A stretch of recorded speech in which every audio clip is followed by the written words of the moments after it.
Hello and welcome back to another episode of Fanboy Explosion. I'm Seth Turner. And I'm Cameron Cook. And this is the Patch Notes, our weekly podcast where we talk about literally anything and everything about video game news for the week. So, kind of a light week for news, but something really interesting happened this week. Sony Online Entertainment is no longer owned by Sony. In fact, they've been sold off to a joint venture company, and they have been renamed Daybreak Games Company. So what do you think about this? That's pretty crazy, actually. I never thought I would see the day when Sony Online Entertainment, wasn't a part of Sony anymore. I guess, to be fair, they've always been a little separate. It's always felt like they were kind of a little bit apart from Sony. So in some way it does make sense for them to go ahead and cut them off. Also, Sony is struggling financially. They probably, aren't seeing a whole lot of return from Sony Online Entertainment. So I guess it probably makes sense in that financial sense as well. But the good news is that a lot of those games, we don't know exactly which ones yet, I guess, but a lot of those games that were going to be Sony Online Entertainment only games that were going to be for PC and PlayStation platforms, those are also going to be coming to Xbox now. And that's a big win for Xbox gamers. You can be able to play PlanetSide 2 on Xbox One. Oh yeah, we played that for a little while on the PC. That was fun. Yeah, I think I think the Xbox crowd in particular will actually really enjoy a game like that. And there's also H1Z1, which is their new zombie game. Oh yeah. I think that's received a little bit of a mixed response, but I think it's supposed to be pretty cool. And then, I like the fact that you can call in an airdrop with real money, and then someone else can kill you and take your real money thing. Which is that would be pretty infuriating for me. So I don't think I will ever be doing that. But and then there's also, I think the other big one is EverQuest. Oh yeah, they own EverQuest, and they're coming out with those new EverQuest titles, EverQuest Landmark. Yeah, whatever happened to EverQuest Next? I think they're kind of, they're two different things, but they're kind of the same thing at the same time. Yeah, Landmark's like the Minecraft. Yeah, Landmark's like the building aspect of it, and then Next is like another part of it. It's kind of confusing, but that's a big win. I don't know if necessarily that will come to Xbox, but I would probably put money on PlanetSide coming to Xbox, and it probably doing actually really well. That's a big win for Xbox gamers, and that was probably one of the big surprises of this week in terms of news.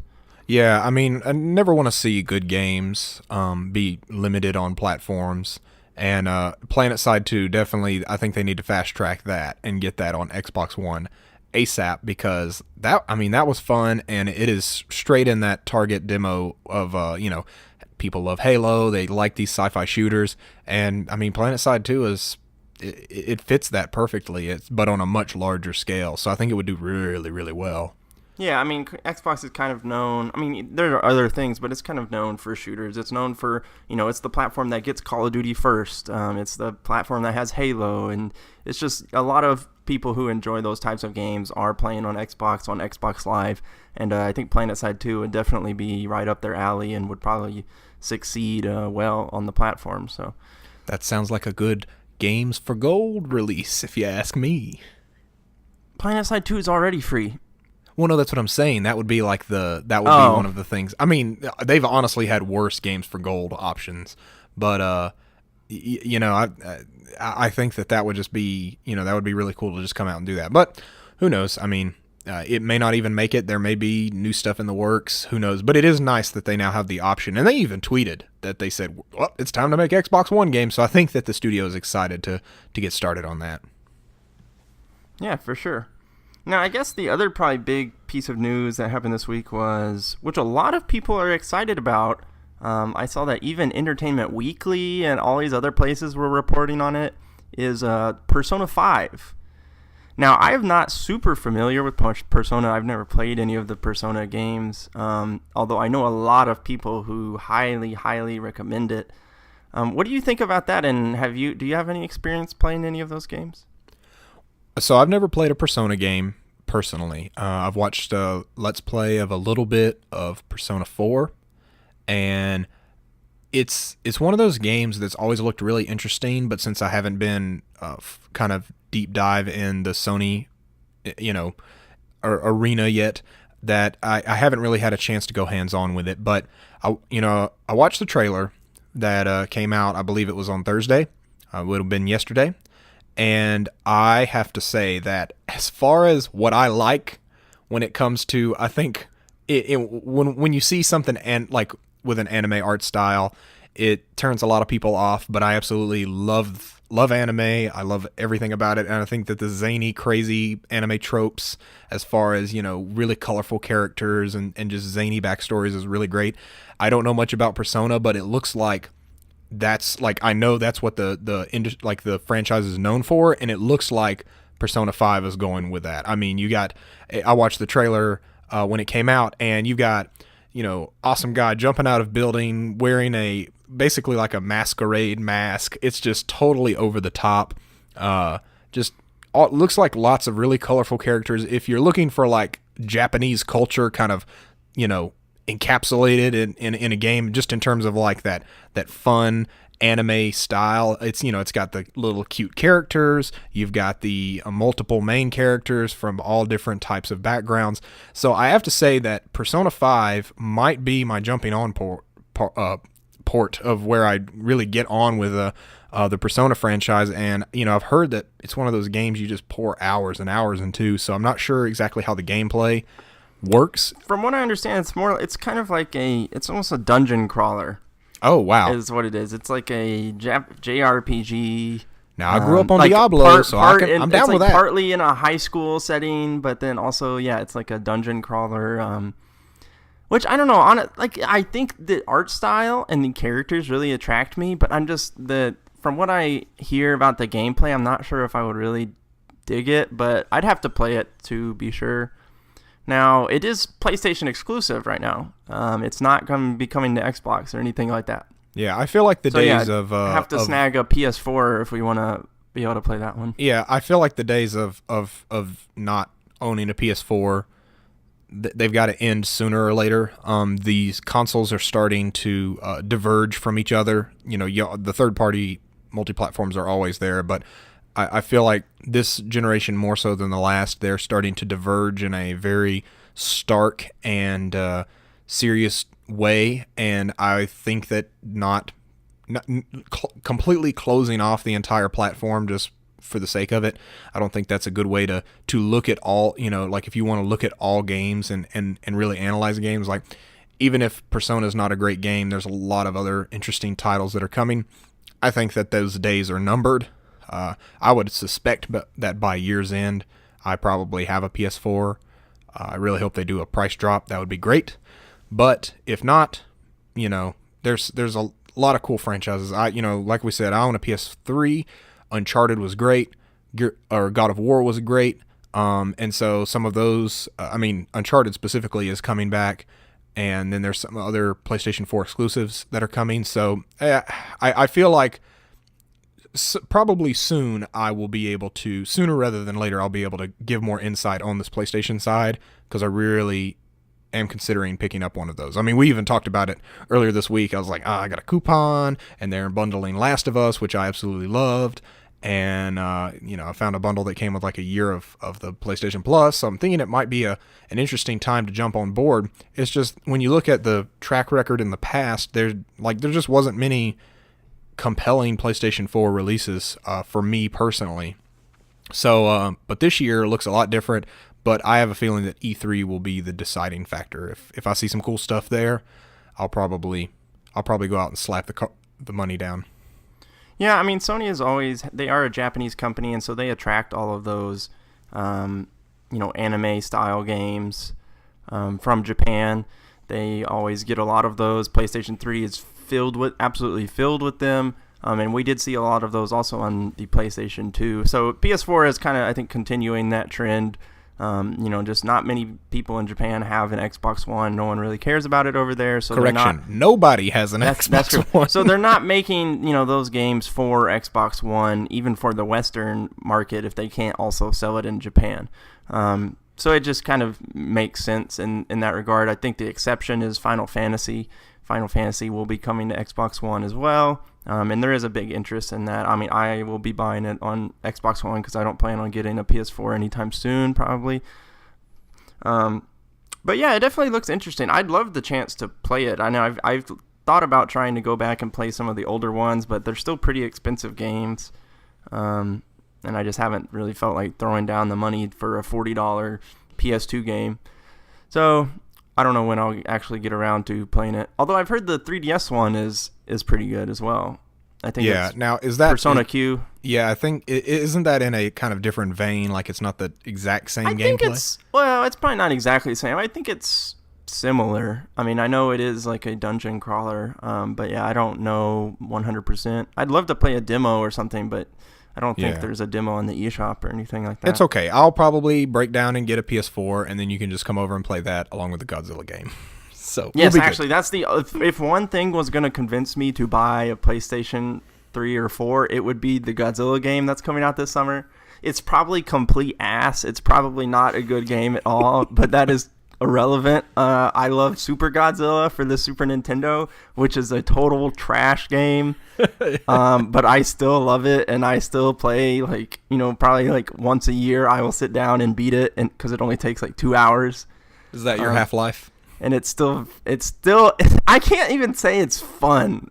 It's not really fun. It's just a thing. It's this thing I grew up with. Yeah. So when it comes to Godzilla, I have a weak point for that. So even if the new game isn't that good, I'd love the chance to play it. So yeah, if you get a PS4, I will shell out the $60 for that Godzilla game, and I will bring it over, and we'll smash cities together. Yes, that sounds very fun. So you were mentioning a little while ago, you were talking about kind of in Japan and state of the industry over there. Another little tidbit of news from this week was Sega has announced some changes. They are downsizing. They are refocusing on mobile, which is what a great idea. I mean, that's what everyone's doing. Heck, man, Clash of Clans and whatever other generic fantasy strategy coin nabbing game, they had Super Bowl commercials. That's like $4.5 million TV spot. I'd be interested to see if that pays off for them. I mean, who knows? I mean, I know that for Clash of Clans it did. The Liam Neeson ad was absolutely phenomenal. It started winning, people's favorite commercial awards. Wow, sorry. And that was interesting. But yeah, I mean, that mobile industry is definitely, there's definitely something there. Now, if you're a hardcore gamer who looks at that and says, "Oh my God, those are not cool games." Like, the thing you have to realize, it's a totally different market, and it's a much, much bigger market, whether or not you want to admit it.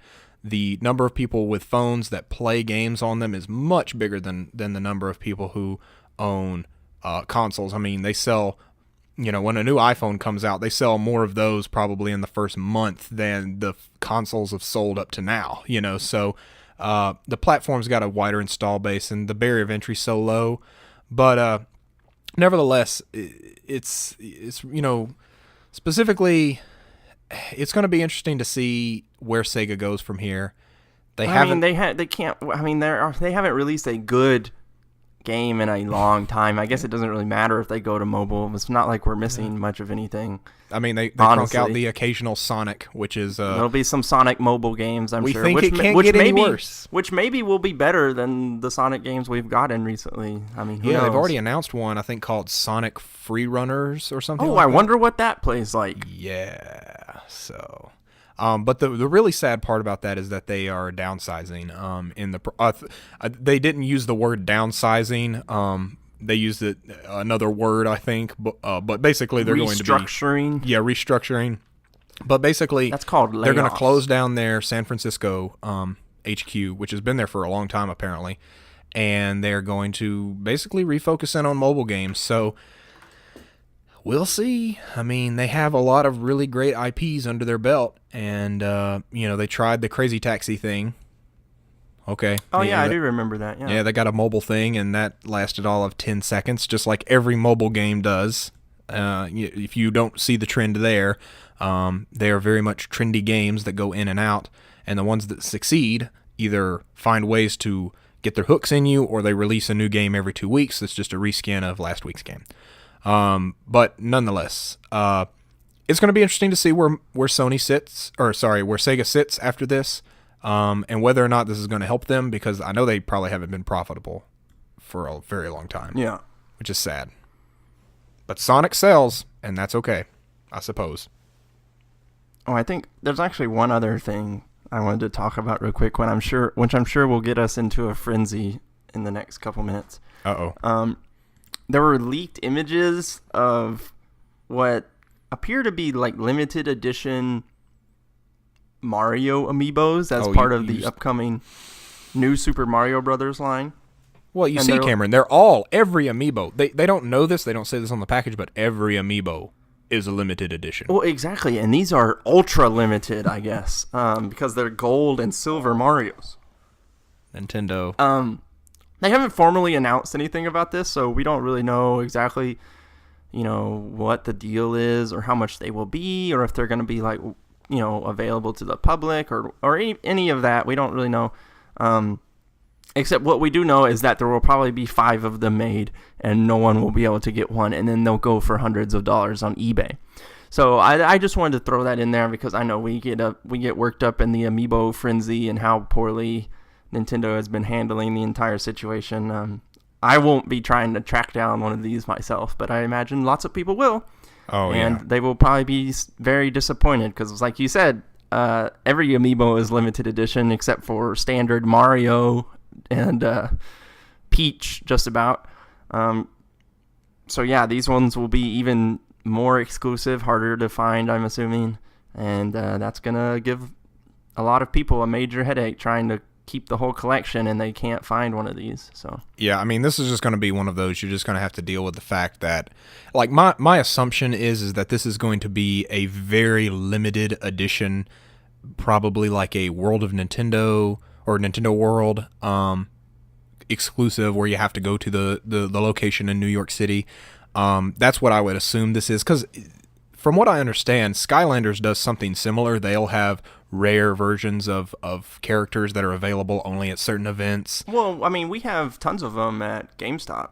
Like, we have tons of the rare, or not rare, but they're like the elite Skylanders, where, yeah, their boxing is different, and they're like shinier, and they're more powerful versions. But guess what? We have tons of those.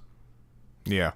I mean, I guess demand for the Amiibos is different, but also they keep us actually stocked with those. So it's I don't know. It's just a weird scenario. I don't know what's up with Nintendo.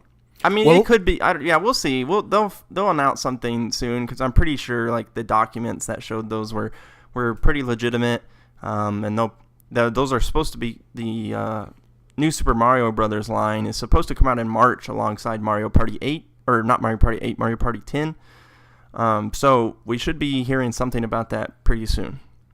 Yep, I'm sure we'll get a Nintendo Direct soon, because we've got, basically this next week, all these Nintendo announcements are coming out. So we'll talk about that a little bit later. But yeah, let me share with you my Amiibo story from this week. I got my hands on a Rosalina. Believe it or not, I woke up on Sunday morning, was laying in bed, and I pulled out my tablet, looked at my Target ad as I do every Sunday morning to see what's new, and I noticed that Rosalina was pictured in the new Amiibos section. I was like, oh, cool, she's coming out. I'd been to Target earlier last week and had asked him. He said, yeah, they're slated for release on Tuesday, which I thought was weird, but whatever. Well, on this ad, it said, new Amiibos now available. And I was like, well, that's strange. They're not available till Tuesday. So I'm going to just trust that the guy knew what he was talking about. Well, then I think you had contacted me. You were on Amiibo Watch 2015. Yes, I was out shopping for Amiibos on Sunday as well with a buddy of mine. And I had heard that Rosalina was available at Target right now. My local Target was sold out. So yeah, I called Seth to let him know that he needed to get his butt to Target ASAP. Yeah, I literally jumped out of bed, threw on clothes in about 20 seconds, and was like straight up like grabbing my bag on the way out, heading to Target. And I haven't told you this yet. This is actually really funny. But I got into a little bit of a. I was so anxious to get to the Amiibo. I took out a road sign on the way. What? It was raining that morning, and I hit a curve a little too hard. This actually isn't surprising at all.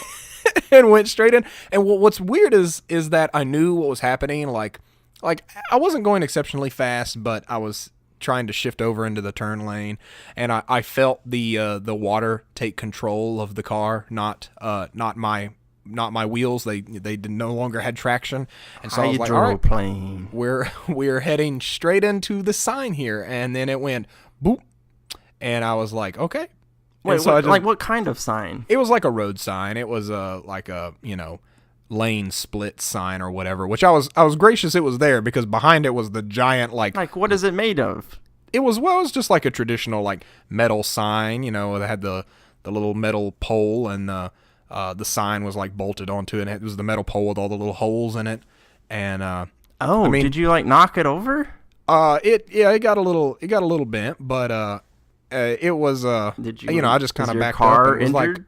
like Amiibo watch greater than damage to car, and it didn't damage my car much at all. And so long story short, that happened.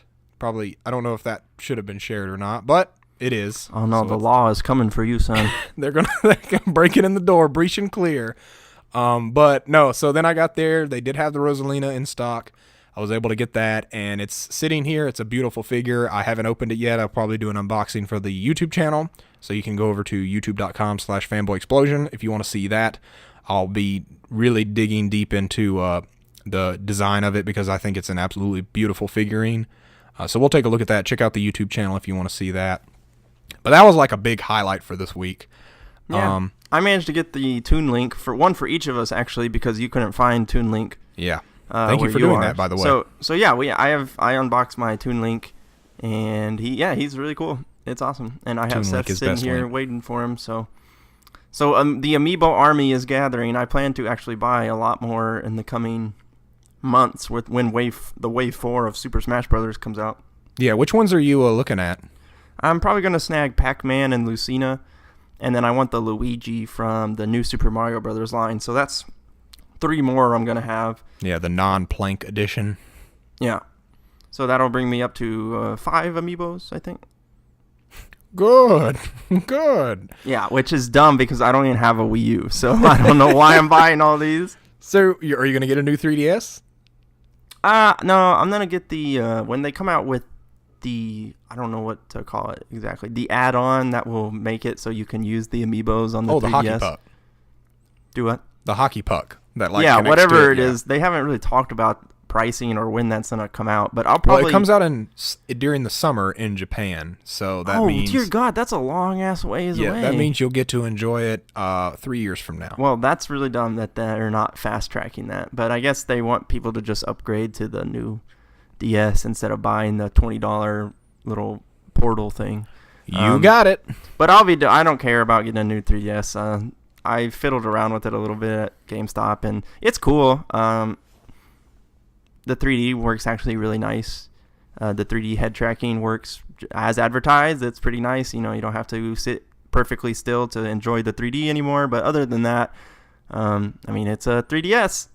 So, yeah, I'm not going to be selling mine and upgrading because I honestly don't think it's a whole lot of an upgrade. But yeah, I tried it out too for a little while, and the eye tracking 3D was very interesting. I noticed if you look away and look back, it'll take a second. It'll kind of go into what the hell mode for a little while, but then it will calm down and finally lock back on, and then you can start playing again. But I played like 10 seconds of Majora's Mask, and I was like, because we've talked about this before, not on a podcast, but previously. Majora's Mask is one of the very few Zelda games that I have not beaten. And a lot of it was just because the game was creepy as shit when I was younger, and it kind of creeped the hell out of me, so I never played it. But I'm looking forward to going back and playing through it. And I think we both got the special editions, so that'll be coming in, I believe, next Friday, and I'm going to be playing that on my normal 3DS, the Link Between Worlds 3DS that I have. But interesting 3DS. If you don't have, and it's I want to note out that it is in America, we're only getting the 3DS XL. So there is no new 3DS. It's just the new 3DS XL. So if you're looking for the smaller one, out of luck, sorry. And the ones outside the country are region locked, so I would not import them. Yeah, we talked a lot about that in our Nintendo podcast, so if you're interested in hearing more of our thoughts about the whole new Nintendo 3DS deal, you can go and listen to that one. Yep, fanboyexplosion.com. You got them all right there, ready to rock and roll. We actually have links to just about everything on the homepage, so you can go there and get to it really fast. But did you have anything else major going on this week? What else was happening? No, I didn't do a whole lot this week. I did actually. I reviewed the second episode of Telltale's Game of Thrones game, which was I freelance write, so I wrote a bunch during the day, and then I went and worked at GameStop for a shift, and then I came back and I played Game of Thrones, and then I wrote the review right after that. It took me about 2 hours to play the game, about 2.5 hours to write the review. So I had a pretty busy day whenever that came out. When was that? Wednesday? Tuesday is when that came out. So I had a pretty busy day that day. But I'm enjoying Telltale's Game of Thrones right now. It's really interesting from the perspective of, most of the time when you're making choices in a Telltale game, you don't know. I mean, like Walking Dead is a separate thing from the comics and from the show. So you don't know where the story is going or anything like that. And while Game of Thrones has a whole new cast of characters, you know that certain events are going to happen or have already happened, and you rub shoulders or rub elbows with Cersei and Jon Snow and these other people from the series that you know. And you have to make all these decisions that involve them. But you have this previous history with them. You've already read the books. You've already watched this show. You know Cersei Lannister is a total butthead. Ramsay Bolton is like a murderous psychopath. And so you already have this pre-existing knowledge that is coming into these choices you're making. And I find that really interesting, and it kind of changes how you approach the game. And I mean, it's a fantastic take on Game of Thrones. They've really nailed the world and the setting. It has a little bit of the licensed feel, and by that I mean it kind of seems like it shoehorns in some of the characters from the show who their likenesses and voices are in the game. So you go to the Wall and whoa, you meet Jon Snow, or you go to across the sea and you're like, oh, there's Daenerys, and then you're like, oh, I'm in King's Landing, there's Cersei. So it kind of feels like the narrative is structured in a way to make sure you meet all those familiar faces, which is, I'm not sure how I feel about that, but it's done well, and so far the story is interesting. So I'm definitely on board with it. And if you haven't gotten the chance to play that and you like Game of Thrones and you like Telltale, definitely check it out. There's 2 episodes out right now. They're each about 2 hours long, so about 4 hours of painful decisions and choices to make right there. I know you were playing episode 1, Seth. Did you ever finish it? I honestly, going back to that game terrifies me. Just the notion of the decisions and the expectation for death and destruction that is to come. So I have not gotten back to it. I played a lot of games this week, but that was not one of them, simply because that is a stressful experience, as I've said before.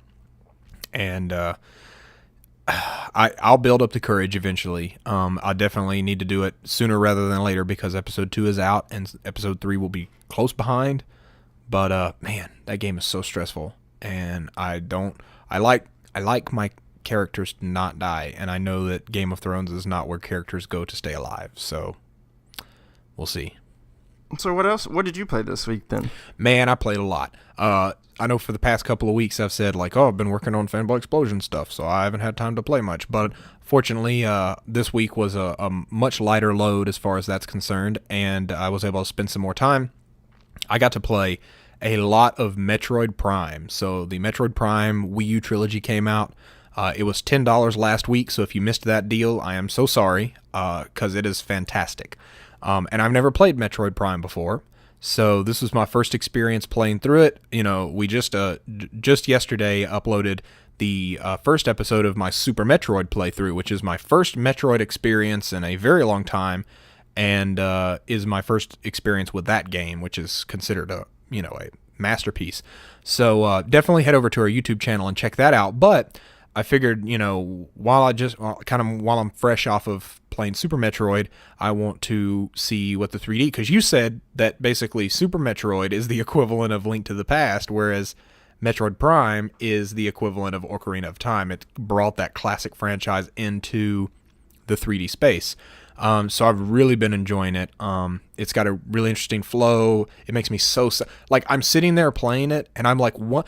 Why would you stop making this game? Like, why would you not keep making one of these all of the time? Well, I mean, they did make 3 of them. They did make a trilogy of them. But then they just disappeared. But Metroid has not been around for a while. We're still waiting on new Metroid, Nintendo. And I've always had this idea, this vision for what I think would be an interesting approach to Metroid now, and finding some way to blend the 2D and 3D perspectives. Like, I've played enough Super Metroid to know that there are some areas you walk into and they're big, wide open areas.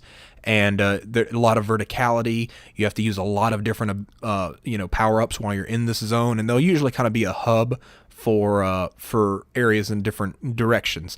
And I've always thought, like, why can't we make a really amazing side-scroller Metroid that's basically kind of like Mighty Number 9, where it's a retro side-scroller, but it has really modern and HD graphics. And then, I'm kind of surprised we haven't seen something like that as well. Yeah, and then just like Mario, where they came back with New Super Mario Brothers, and it was that classic 2D platforming gameplay, but the graphics were in 3D. I'm surprised that Metroid has not done something similar, but Nintendo hasn't seemed very interested in bringing that franchise back. Well, Nintendo hasn't been very interested in making money lately either, so... There you go. That's what Amiibos are for. That's what Amiibos are doing. If you would sell more of them, you would make even more money. So you're on the right track. But I have high hopes this year for them. The Majora's Mask was the first sign that they are listening, because I honestly didn't think that would ever get remade. And when they announced that late last year, I was like, oh, okay, Nintendo does listen. That's nice to know. So and even today I logged into Club Nintendo, because that's going away soon. And I was like, I need to make sure and take all my surveys. And on every single survey, I was like, I gave the feedback that I wanted them to hear, about cross-buy and just things like that I really want to see in them, because I feel like now they're trying to listen. They're trying to become profitable again. And they just released their sales numbers last week. And I don't, as far as the financials are concerned, I think they didn't hit their quota, like their estimates that they were going to hopefully hit, but they are now profitable for, I think, the second quarter in a row, which is a big step, because they haven't been profitable for a very long time. So hopefully we'll see some more innovation from them. But yeah, I mean, Metroid Prime was absolutely great. This was also my first time streaming on Twitch, which at first I was like, oh, this is going to be a lot of work and no one's going to watch.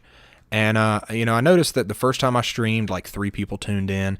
And then the second time, like 7 people tuned in. And then the third time, I started noticing like 12, 15, 20 people tuning in while I played for about 45 minutes.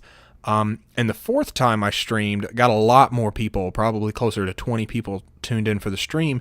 And then on top of that, the first person started talking in chat. And I have to say, this was a really amazing experience, and I now get why Twitch is so cool. Because while I'm sitting here playing this game, this person is like, oh wow, your stream is awesome, like, it's really cool that you've never played this game before. Because, I was like talking about that and talking about my experience with Metroid. And I got stuck one point, and they were like, oh, it was like, you might want to check this out. And I was like, oh, that's really cool. And so really I look at it, we had our first engaged fan, and that was just absolutely fantastic. And we were just chatting, they were using the text chat. I was talking to them in response, and we just had a good old time playing Metroid Prime. And they started following us. I think they subscribed on our YouTube channel. So there it is. That's it. So at that point, Twitch made sense to me, and I thought that was really cool how really fans were able to just jump right in. And I know we're not getting a lot of viewers quite yet, but heck, it happened once after the 4th stream, and all I'm doing is playing video games like I normally do. I just hook my computer in and then talk a little bit more than I normally do. So that was really cool. I thought it was awesome. Yeah, I mean, interacting with people, I think, is what makes Twitch special. And just interacting with the community and finding common interest. I mean, I think we saw that in like Twitch Plays Pokemon. Oh, like yeah. Everyone got swept up in that, and it was just a super fun thing to watch and interact with. Stop. And, Consult the Helix. yes, every 3 steps. Continue. But yeah, I mean, I hope we can do more of that. Now, you stream for the most part because I do not have a good enough connection to do a lot of streaming, but I'll occasionally play with you while you're streaming when we play Heroes of the Storm and stuff like that. So we're going to be trying to do more of that and keep that up, and stream a lot of our gaming sessions and see, try and interact with people, answer questions, and, you can see how bad we are or how good we are. It really you can depends see how bad on I am with Wiimote controls. It really depends on what the day is. But so how far did you get in Metroid Prime? Did you fight a boss or anything yet? Oh yeah, I've fought some bosses. I just beat the big super the plant monster. I can't remember the names. I'm still trying to get all this down. I beat the plant monster and got the what is it? The Vita suit or the the suit? upgraded suit. Yeah. Yeah. So now I can go into the ultra heated areas. So I went in there, got some stuff, and now I have just entered the tundra zone, which is really cool because I like ice zones a lot. So I did that, but there's a lot of things about that game that I just didn't realize. Like I went through and I was actually playing through a couple of the zones, and then I went back to the start point because I was like, oh, maybe the start point's like a hub. I can use it to be a shortcut. Pro tip, it's not. But what I did find is there was a so far I've just been collecting items and doing stuff, but there's like a shrine area with all these scannable statues that basically tell you have to get these like totems of power or runes of power or whatever, and I'm like, oh, cool, so this is the end game here. I've got to go and collect all these, power you runes scan everything. Yes. Scanner is out Pro tip. almost constantly. Scan all of the things, and I didn't realize that. I mean, that's how you get a lot of the game's story. There's not a whole lot of story outside of the audio, like the logs and the scanning the different objects and stuff like that. That's it's that exploration kind of story that unfolds as you explore the environments. Yeah, so, I mean, Metroid Prime is really fun. Head over to twitch.tv/fanboyexplosion.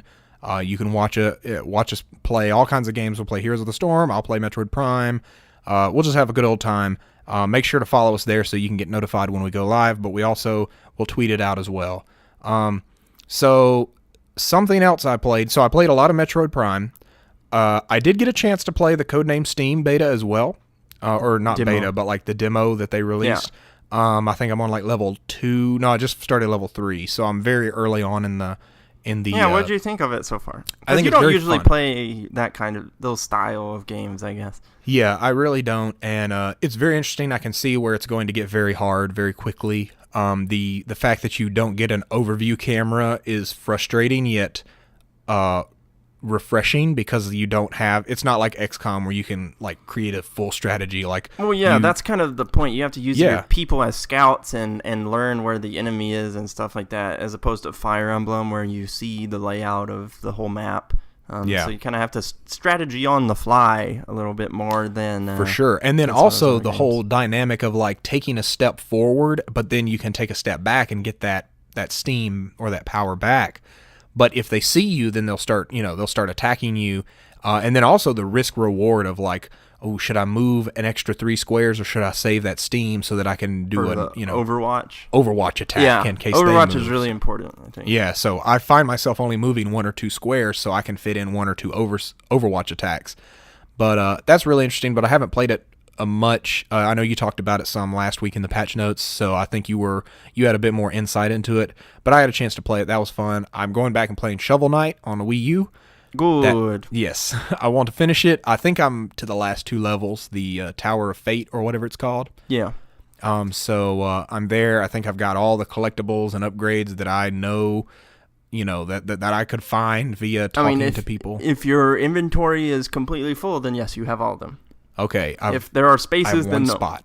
I have one spot left, Okay. and right now I know where to buy it. I just need to collect enough gems to do it. So that's what I've been up to there. So Shovel Knight is absolutely fantastic, super duper fun. I can't put enough praise on that game. It was probably one of my favorite games of last year. It's just, if you like old school kind of classic platforming games like kind of like Mega Man. I mean, Mega Man's not a great description, but it kind of feels like that, though. It's where, you go to these different areas, you fight these different unique bosses. You have King Knight and Plague Knight and all these other different people. You get different upgrades, and it's just some solid platforming, and it's just a fantastic all around, great, incredible graphics.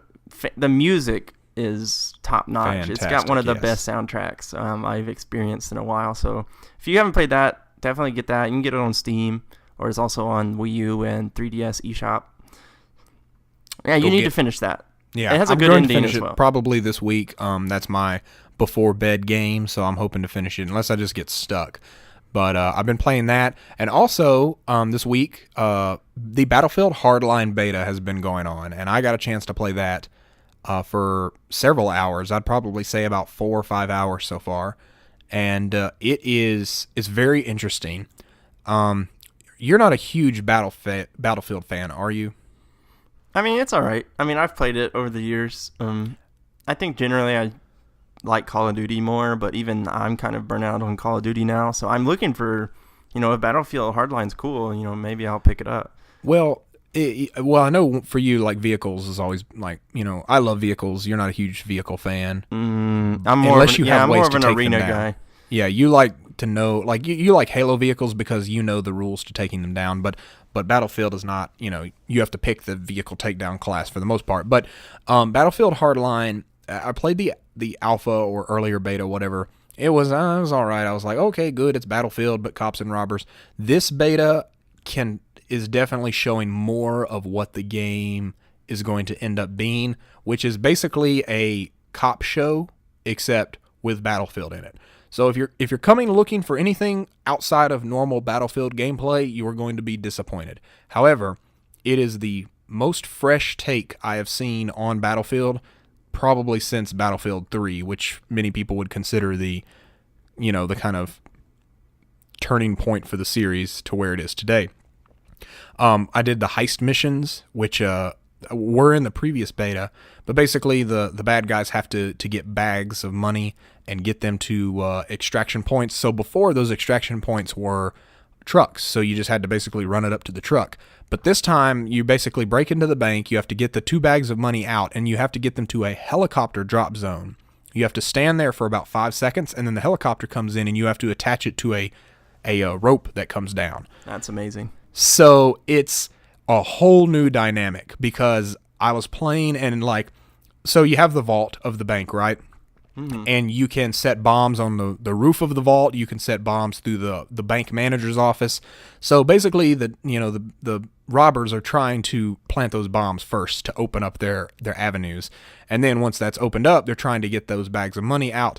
And it was just absolutely zany. Like, there was one time I saw this guy was on the roof with 2 guys on the roof with 2 bags of money, and I was like, whoa, we got to get this guy. And then all of a sudden I just see the zip line shoot across, and I'm like, oh no, they're not. And so they jump over to the parking deck where the drop zone is, and one of them loads the money up. We were able to kill the other dude, so the round didn't end, but it was really cool, and it felt like Ocean's 11, oddly. It felt like this zany. It felt like a heist. Yeah, it felt like a heist. And, I know that Grand Theft Auto's getting its heist soon, so it'll be interesting to see how it compares. But yeah, if you like that type of gameplay, Battlefield Hardline is for you. And it's free on, I think it's on Xbox One right now. Is it on no, it's on every console. So yeah, if you got any console, I think PlayStation 3, PlayStation 4, Xbox One or Xbox 360, play it. Like, just give it a try. It's very fun, but be aware it is Battlefield. I mean, it's the more of the same if that's what you like. Yeah, we'll have to play it some this weekend. I actually just finished downloading it, so we'll play soon and see how it is. Yep, and then we played more Titanfall. That's we're just having fun with that. So Yeah, Titanfall is still fun. It's definitely, I forgot how fun it was, and I'm kind of addicted to it again now, even though there's not a whole lot of people online. But well, I don't know. I mean, there's enough to fill out the games. I think we've both been frustrated with the campaign structure, the fact you can't pick a team or the mission. yeah, that's pretty annoying. If you're specifically we're trying to get like the achievements for complete the campaign as specific the one team or the other, but the game doesn't let you pick. So sometimes there'll be the level you need, but you'll be on a different team, and it's just really frustrating because you can't pick the level, and it's a pain in the butt. But whatever. That's not the point. Campaign's pretty pointless outside of just getting you achievements. So it's no big deal. But do you think we'll see another Titanfall this year? Not like, what do you mean? Like released this year? Yeah. Well, no, do you think we'll see released. it announced? Oh, maybe. I wouldn't be terribly surprised if we saw something. Probably not like a gameplay or anything like that, but maybe just the announcement that they are making one. I wouldn't be surprised to see maybe at E3 at Microsoft's press conference or something like that. That'll be interesting to see. And it'll also be interesting to see if it is still an Xbox One exclusive. It will probably be multi-platform, but I imagine like if they were going to unveil it, it would probably be at the Xbox press conference just because they have a close relationship with them. But yeah, it probably will be on PS4 as well, this next one, which that'll be cool. I mean, more the merrier. Yep, we'll have to see. So, I mean, kind of a slower week for news, but there is no shortage of news coming up. So many conventions, I believe. GDC and PAX East are the same weekend coming up. So there's probably going to be a lot of coverage about that. So we'll be talking about things that come out of there. And then March is just going to be crazy.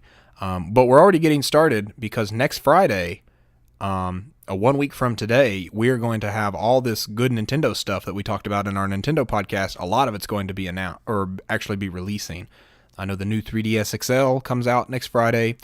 Monster Hunter 4 Ultimate comes out next Friday. And the Legend of Zelda Majora's Mask 3D Remake is coming out next Friday. So, Nintendo fans, prepare your wallets. The time is now. Evolve is also coming out on Tuesday of next week, isn't it? Yep, February the 10th. Evolve will be coming out. So that I talked a little bit about Evolve. I want to see how it is when it comes out. But yeah, reviews. I think I'll be interested in reading the reviews for that one and see how it is. But I have a feeling it will be well received. Yeah, hopefully it will be. I know a lot of people have been enjoying Dying Light. People are looking for games right now, like January, February are notoriously slow for games. So it has a great opportunity to succeed. They just, I just want to see what the reviews say and if it actually can fill out a $60 release. So did you have anything else that was going on this week or any other games that you note? No, I think that's about it. Cool. Well, that's it for another Patch Notes, ladies and gentlemen. It's been a good week. So, as always, remember to follow us on Twitter at Fanboy Explosion. You can also go to our website, fanboyexplosion.com, to see all of our content. We have content from YouTube. We have the podcast here, and we have our Twitch broadcast. So make sure to go to each respective place. Go to iTunes, search Fanboy Explosion. Make sure to subscribe if you're already a subscriber. Leave us a good review so we can show up better in the search results and let more people enjoy us. If you want to follow me specifically, I am at Darth Turner on Twitter. And you can follow me at CLK Gamer.